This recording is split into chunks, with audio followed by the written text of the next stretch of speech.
This bulletin is coming to you live from the Joy 99.7 FM studios, Kokomlemle in Accra. Our digital address GA0993341. Also live on Love 99.5 FM in Kumasi. Affiliates across the country, including ATL FM in Cape Coast, Kekeli Radio in Ho, and A1 Radio in Bolgatanga. It's on ABN Radio in London as well, and around the world at myjoyonline.com. The news is brought to you by UMB Bank, UMB Speed App, Digibank, Let's Go, Super Sem Cement, Build Your Dream, and Telesol 4G.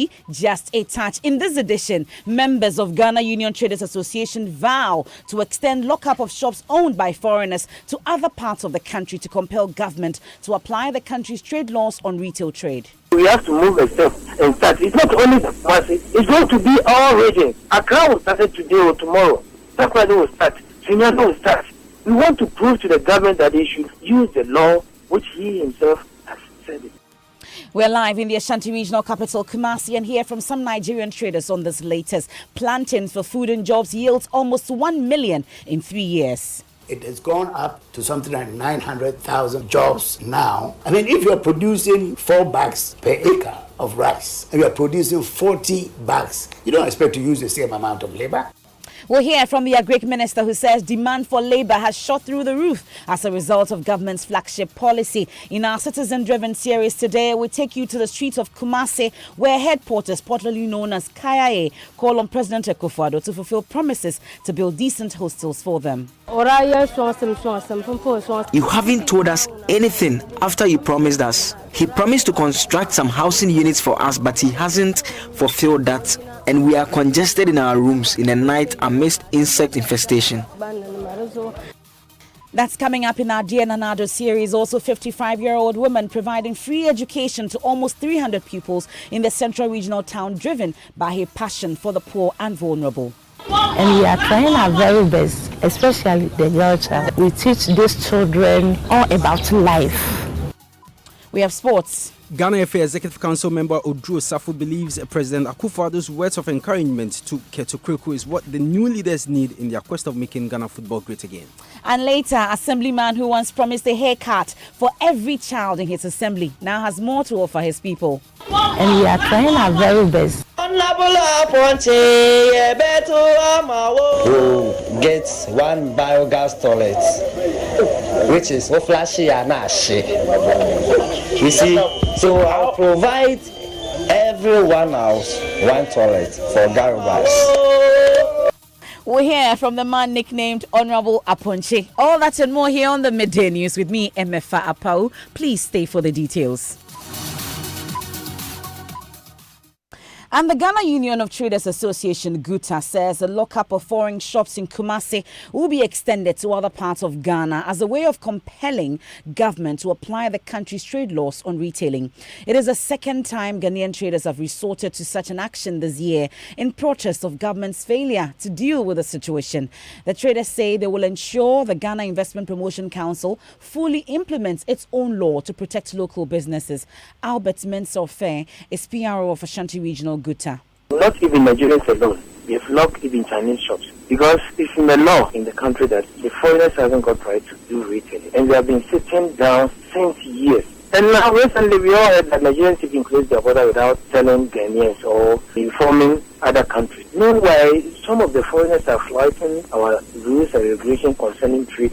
So we have to move a step and start. It's not only the masses, it's going to be our region. Accra will start today or tomorrow. That's why they will start. Trinidad will start. We want to prove to the government that they should use the law which he himself has said it. And the parents is the police intimidating us. Why somebody flouting the law or abuse the law, and then as a citizen to tell the person stop working and produce or prepare your best, and police couldn't even force them to take them and said, okay, you people should take this issue to court, and rather to come and intimidate us. You have Albert Mensah the PRO of the Ashanti Regional GUTA. Nana Asensu Mensah joins us on the line with the very latest on the ground. Nana Asensu, you've been monitoring the situation all morning. Describe to us the situation on the ground. Yeah, the situation has been like almost all the shops that were locked yesterday, they've been opened. Shops shops at Alaba, shops at Kadetia, shops at Chanfor, they've all been open now, leaving the shops at magazines. That's the only shops owned by foreigners that are still under lock and key. And then also the foreign traders are complaining that the situation has been taking a toll on the businesses. They are hoping that today, by close of business, their shops will be open so that their businesses can move on. People started coming. One pass, small time, another one pass, small time, another one pass. Small time they come back and say, close the shops. And I asked them why. They didn't say anything, they just say close the shop. I asked them again, what's the problem? And one of them rushed me. He nearly beat me. He said, one of them hit my leg. They say that we should go to Nigeria. No, for no reason. They just started coming and they started harassing us for no reason. Do you have $1 million to do business in Ghana? That was what he told me. 1 million. Yeah, they said, do you have $1 million to do business in Ghana? I was just looking at them before they started harassing us, even wanted to beat us. Then I told my boys to pack. That's what you're seeing this afternoon. Now, we've heard from the traders, but what about the leadership of the Nigerian traders? You've been interacting with them. What have they been saying?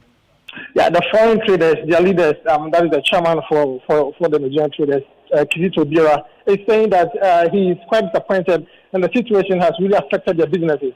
And then they're hoping that by close of business today, they will return back to the businesses. Hopefully, their shops will be open. But clarify for us, Nana Senso, just before we let you off, is it just shops owned by Nigerians that are being shut down, or is it generally foreigners? The situation is that the Nigerians, let's say the foreigners, almost the Nigerians are less than 80% of the foreigners who fly the retail business here. So when this situation comes up, it affects Nigerians very, very, very seriously. So they are saying, so let's say almost all the foreigners are less than Nigerians, but they are Chinese, they are Lebanese, and other foreigners, but the Nigerians are the majority. You have a Love FM's Nana Asenso Mensa. Let's stay on the phone line and speak to the Ashanti Regional Guta President, Tony Opon. We're grateful for your time here on the Midday News, Mr. Opon. So what must have triggered this latest move again? Hello, Mr. Opon. Yes, please. If you can hear me, I'm asking what must have triggered the closure of these shops again, because this is not the first time we are doing this. Yeah, thank you very much, and thank you. Good afternoon to your cherished listeners. Yeah, it's an old story. It's nothing new. Like we've been drumming home all the time. Foreigners from all over are here in our market doing retail business, which according to the GRPC at 865 is reserved for the indigents. We've been fighting this war for the past 20 years, and previous governments and the current government is not doing anything to help our cause. So out of frustration, out of anger, out of the fear that we are losing our capitals, people are on the street and closing shops because they don't think it's right to allow foreigners to invade our markets with that kind of impunity from the government and our authorities who are supposed to do the right thing to ensure this menace is put to rest. But you've also indicated that this exercise will be replicated across the country or in other parts of the country. Is this the best way to go? Because we've had this discussion before. You've been assured that diplomatic talks are underway, but this is not the way to go. And you're also saying that you're doing it other parts of the country. We know what our authorities understand is this kind of action. Because the last time we shoot for a log, we...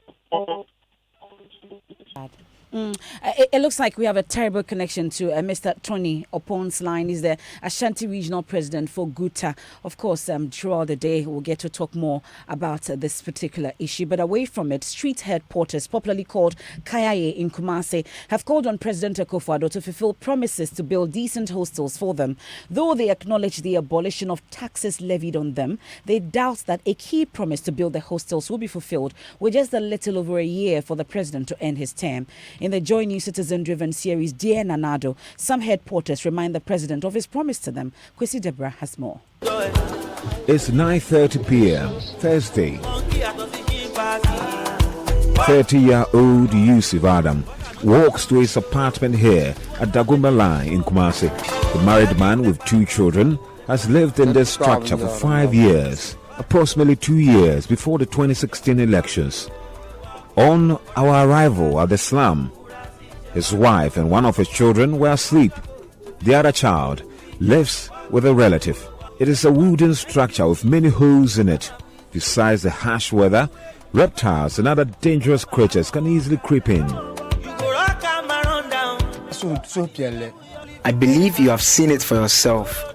The place is infested with dangerous reptiles. It is not safe for our children. 3 years down the lane, Adam doubts the fulfillment of that promise. I hope you'll be excited if I promise you something. But if I fail to fulfill it, you won't be happy. I am not elated that nothing is happening to fulfill that promise. He looks forward to meeting the president to inquire about the hostel project. Many online portals reported in June 2018 that government has partnered a private facility to house 2,000 Kayaye. But our checks show that the facility, which is located in Bokum in the Ashanti region, does not currently house Kayaye. The Ministry of Youth and Sports portal also had an article on May 13, 2019 that stated that government is set to build accommodation facility for Kayaye. That has not happened yet. 5 women live here with their children. Each of them pays 10 cedis every month. Karim Ibrahim says construction starts with site preparation. He is yet to see the hostels that the government promised to construct. Suweba Suleiman acknowledges the president has fulfilled one promise, which is abolition of the market tolls paid by these head porters. You haven't told us anything after you promised us, and we are congested in our rooms in the night amidst insect infestation. NASA citizen-driven series Dear Nanado, brought to you by Kwesi Deborah this time round. And speaking of government promises, one of its flagship policies, Planting for Food and Jobs, has created 900,000 jobs to date. Since its inception 3 years ago, there's been some contention over the figures put out by government. In 2017, for instance, government claimed 745,000 jobs had been created from the program, but the minister, or the minority, I beg your pardon, cast doubt on the figures. Our Greek minister, Owusrefri Yakoto, insists more jobs have been created because demand for labor has shot through the roof. He spoke with Evans Mensah on PM Express last night. It has gone up to something like 900,000 jobs now, and we intend that it will go up because see, if you're 900,000 jobs in the agri sector on the back of the jobs alone. But how do you verify that? Well, it's calculation. I mean, if you're producing 4 bags per hectare, per acre of rice, and we are producing 40 bags, you don't expect to use the same amount of labor, you? So these are estimates? Yeah, of course, there has to be estimates. It has to be, it's not population census. All what we do are estimates. It could be less than 900,000 then. Well, it could be more too. But we know that we are creating the jobs because the demand for labor is shooting through the roof. Which parts of the agri industry are most of these jobs found? On farm. We are talking these about are demand. real farmers. This is not, you are not doing the spin-offs from the actual farming. You see, if you're a farmer like myself, you understand what I'm saying. If I'm producing 4 bags of maize on my hectare of land, and I'm producing 40 bags of maize on the same land, you think that you're going to use the same amount of labor? It's not possible. For the maintenance of the farm, for the application of the new improved seeds and fertilizers, for harvesting, for carrying, and all those things, somebody has to come. Additional hands are needed. A Greek minister, Owusrefri Yakoto, speaking with Evans Mensah on PM Express. PM Express is on every weeknight at 9 p.m. on the Joy News channel. Now, in a separate development, former Member of Parliament for Ejura Setre Dumase and member of the opposition NDC, Mohammed Isifu Pangabu, has lauded government for the policy, adding it has improved the yield of local farmers, thereby increasing their incomes. Plan for food and jobs, and the government reducing the fertilizer pricing. It has made many people come to farming. Many people have now come to see that farming is now a business. It's not the paradigm people you see. So we have now more farming system. So the only way you can stay in there is if you increase your per year acre. If you can't increase your per year acre, you have to drop out of farming. You are no more. People who don't farm are not farming. Who will stop who? What I'm saying, farm is not encouraged, it's not very good, it's not booming. Everyone wants now to rush to farm. It's not attractive. Government is trying best. We only encourage government to increase the subsidy for us. Mohamed Isifu Pangabu is former MP for Ejurasatre, Dumasi, and member of the opposition NDC. Now, breaking cocoa pods to scoop out the beans on a large scale could be sometimes a tiring task. In fact, labor-intensive and time-consuming. But one of the finalists in this year's Cosmos Innovation Agritech Challenge, Cocoa Aboye, have manufactured an automated pod breaking machine to simplify the process. In today's edition of Tech Thursday, joining us Henry Kwesibedu has been speaking to the innovators, and there's more in the following report read to you. At Tutuka, a small community in the Shitifi North District of the Bono-Hafo region, Isifu Dauda has been cultivating cocoa for the past 27 years. He is aging and has developed weak limbs, so he would rely entirely on farm hands. But there is an innovation that will make breaking pods easy. A team in this year's final of the Cosmos Innovation Center's Agritech Challenge has devised an automated cocoa pod splitter. The cocoa pods are placed on a beam and a machine wheels them to two blades strategically placed to perfectly cut the cocoa pod without cutting the beans. The Aboya Master is basically made of two conveyors with loaders attached to it, two blades. The pods are loaded on the conveyor with the motor running. It pushes the pod underneath the blade, and then the blade slices through the pod, cuts it open, which then goes to another part that helps in the removal of the beans from the pod. And the diameter of the blade has been done in such a way that it doesn't touch the bean itself. According to innovators, the machine splits a ton of cocoa in an hour. We are very certain that within an hour we'll be able to bake 1,000 pods with no defect. And that's our Tech Thursday series. Now on to some other issues. In the central region town of Nkwantanum in the Upper Daintra West Municipality, a 55-year-old pupil teacher is providing free private basic education to about 300 children. The Chumwa Educational Center, which was set up in 2012, however, faces closure due to its poor infrastructure. Joy News' Ernest Menu traveled to Nkwantanum and tells the story of how this philanthropic act is helping shape the future of children there. So my father advised me to establish a school there to meet Madam Patricia Fosulabi, headmistress and founder of the Chumwa Educational Center at Nkwantanum in the Upper Daintra West Municipality. An assessment carried out by the Education Office in partnership with some NGOs indicates that only 0.5% of school pupils at the primary level here can read, write and understand, far lower than the national average of 2%.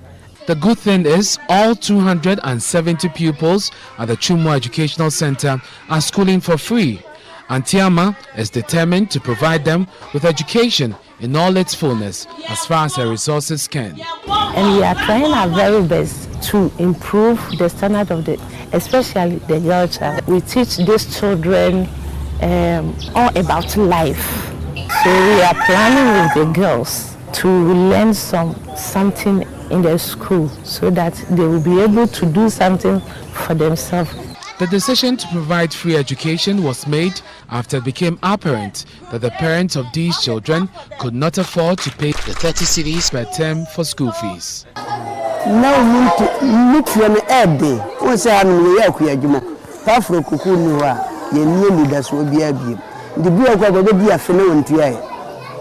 Madame Patricia has been a pupil teacher for 39 years. Education remains her passion. She had hopes of becoming a top-notch educationist in the country. However, in her quest to upgrade herself and work towards her dream, something unfortunate happened. That time it was in-service training for people teaching. On that philanthropic note, we take a quick break here on the Midday News on Joy 99.7 FM. When we return, work on phase 2 of the University of Ghana Medical Center has officially begun, as it is expected to expand operations of the referral facility. And later, we get up close and personal with Honorable Aponche as he makes more promises. Who gets one biogas toilet, which is flashy and ashy.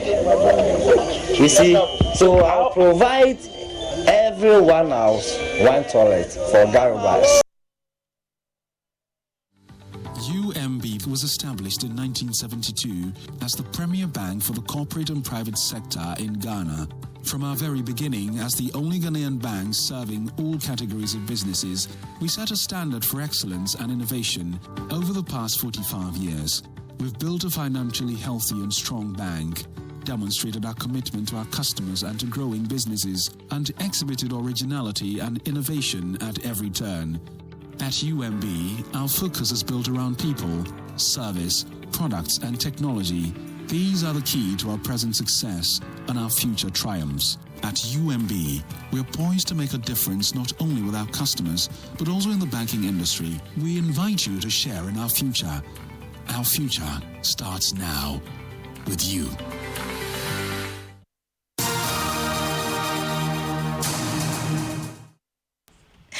Welcome back and thanks for staying with us here on the Midday News. Benedict Owusu has the latest from the world of sport. Benedict, what's in sports? Yes, the Ghana FA Executive Council member Odru Safo talks that Ketokriku refused to inform the Executive Council of his meeting with Ghana's President Akufo-Addo are misplaced. Now, he's looking at the positives from the meeting yesterday, and for him, President Akufo-Addo's words of encouragement to Ket is what the new leaders need in their quest of making Ghana football great again. Nalado wanted to have a first-hand information about Ket.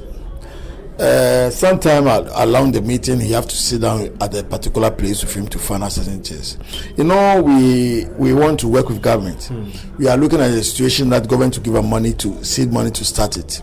So government seeing him now and know who he is, and they changing numbers. They can talk. They can do WhatsApp and all that things. It will give us a plus. We will be going there as a house in all with the other colleagues to greet him as well. So when we get there, we will move. So that's Odru Safo. He's a member on the new Ghana Football Association Executive Council. Now, holders Manchester City have been drawn away at League side, that's League 1 side, Oxford United in the quarterfinals of the Carabao Cup, and League 2 Colchester United, the lowest ranked side left in the competition, face a trip to 5-time winners Manchester United. Aston Villa will host 8-time winners Liverpool. What a game it was last night against Arsenal, drawing 5-5 in regulation time and winning 5-4 on penalties, while Everton will be at home to Leicester City. That's your sports.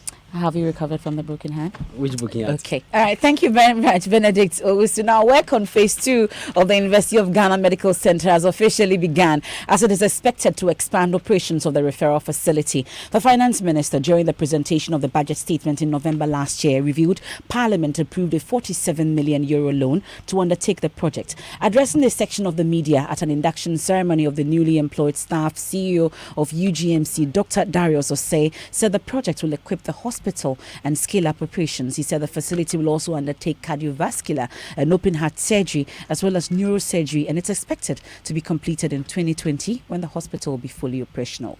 As we scale up, the phase 2 is coming up with pediatric surgery, renal medicine, and others. So definitely, and these are areas where it's only a specialist who can render this kind of services.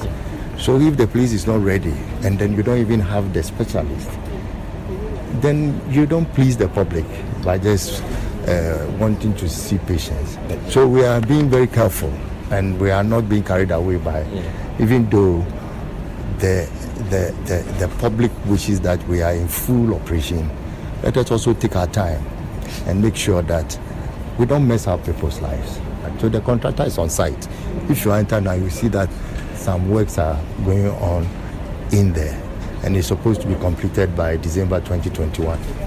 CEO of the University of Ghana Medical Center, Dr. Darius Osei, there. Now, let's turn our attention to sanitation, where we are going to Kumasi, where officials of the Metropolitan Assembly have issued summons to residents of 10 households who had connected their toilets to one septic tank. What's worse, the septic tank was found to be leaking human excreta into an open drain. Erastus Asaridonko brings us more from the KMA Love and Inshira FM house-to-house sanitation inspection drive to Kwadaso Estate today. The effluent from this particular septic tank is leaking directly into the drain here, and there have been complaints by residents.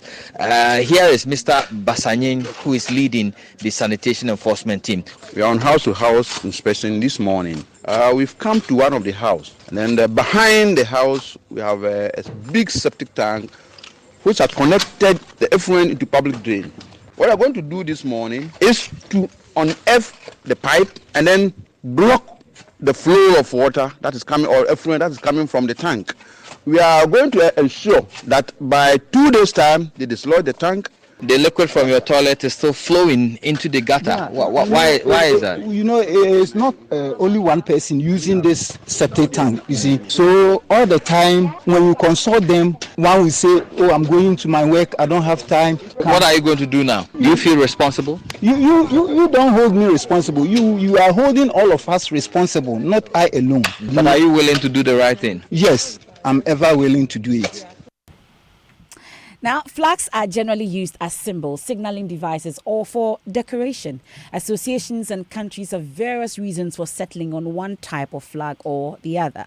A regular scene at Ghana's coast is canoes having various flags high up. Joining us is Joseph Akable spent some time at the Tema Fishing Harbour, where an argument ensued among fishermen on why they sail with distinct flags. Here's his report. The Manchester United, South Africa, Chelsea, United States of America, and of course, the red, gold, green with black star flags are sights to behold at many beaches across coastal Ghana. They don't signify existence of embassies of these powerful nations and football teams. While fishermen at the Tema Fishing Harbour mended their nets, I asked why they have their flags on their canoes. That stoked a heated argument.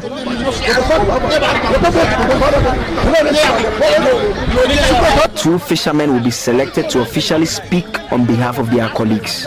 62-year-old Ni Agbo, who has been fishing since the late 1960s, presented his case. What I know is that in the past, it was used to signal other fishermen that someone had a problem. It could be that his equipment is damaged. These days, they just choose any flag they like. Sometimes, the team they support. Radisef, who has been a friend of the sea for well over 40 years, disagrees. The big ships identify the canoes by their flags. The flags are not for beautification, but for identification for those who go to the deep sea. Without the flags, the ships will crash with the canoes. Joseph Akable's report. Interesting. I didn't know why the flags were there, though. Now, during the district assembly elections 4 years ago, one man from the Edukrum Nimo electoral area in the Ashanti region rose to fame overnight when he promised to give children in his area free haircuts if he won. That's not all. Old men and women would also use the public toilet free of charge. Toilet for all woman is free. Toilet for all woman is free. Canopy chairs for wedding is free. Throwing bola for every money is free. Baba for children is free. So vote is free. Vote is free. Vote. Well, it didn't work the last time because he lost. But it's time for another assembly elections, and Ibrahim Issa Adabo, popularly known as Honorable Aponchi, seems to have even more for his people this time round. He wants to build a toilet facility for everyone. Honorable Aponchi, no one challenger.